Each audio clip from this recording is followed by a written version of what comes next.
राम राम सभी को। क्या आप जानते हैं कि अटेंडेंस की एक छोटी सी गलती आपको डिपोर्ट भी कर सकती है। इसके रिलेटेड मैं एक रियल इंसिडेंट आपको बताने जा रहा हूँ।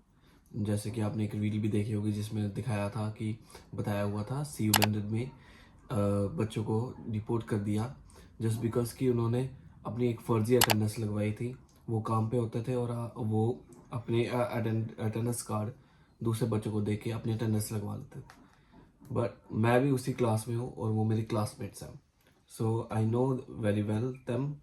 वो आते थे क्लास में बट बस वो अपना कार्ड उनको दे के वापस अपने काम पे चले जाते थे और वो अटेंडेंस भी कभी नहीं लगवाते थे।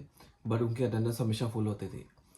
आई नो कि इमिग्रेशन हमेशा चेक करती रहती है, यूनिवर्सिटी भी ऑलवेज चेक करती है कि बच्चे क्लास में आ रहे हैं कि नहीं आ रहे हैं। देन जब उन्होंने देखा कि क्लास में बच्चे नहीं है, देन उन्होंने यूनिवर्सिटी ने सीधा उनको इमिग्रेशन को मेल कर दिया कि ये बच्चे यहाँ पे पढ़ नहीं रहे, यहाँ पे सिर्फ काम कर रहे हैं।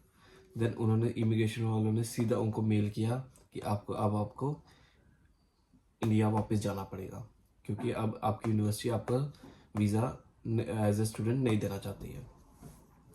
देन उसके बाद जब मेरी सेकेंड ईयर की इनरोलमेंट हो रही थी, जस्ट और लाइक हमारी फुल फीस स्ट्रक्चर लाइक जैसे हमारी है आफ्टर स्कॉलरशिप लाइक 13,000 पाउंड्स।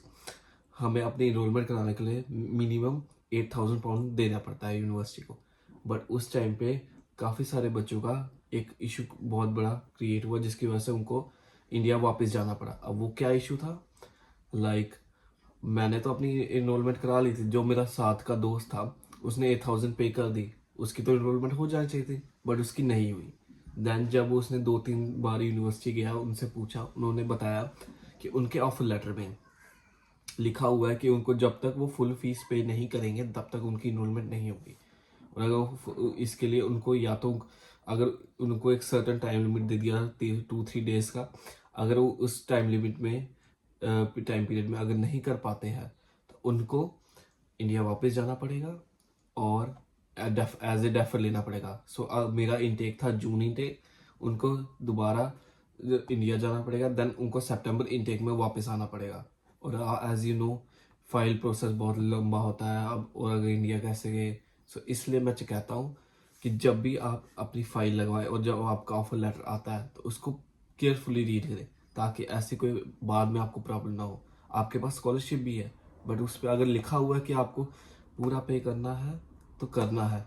सो इसलिए पहले अपना इनरोलमेंट लेटर भी देखिए, फिर यूनिवर्सिटी के बारे में भी सारा पता कीजिए, देन उसके बाद अपना फाइलिंग प्रोसेस आगे प्रोसीड करें। अगर आपको मेरी वीडियो अच्छी लगी हो तो follow, subscribe and do follow on my Instagram name life in UK by Dhruv.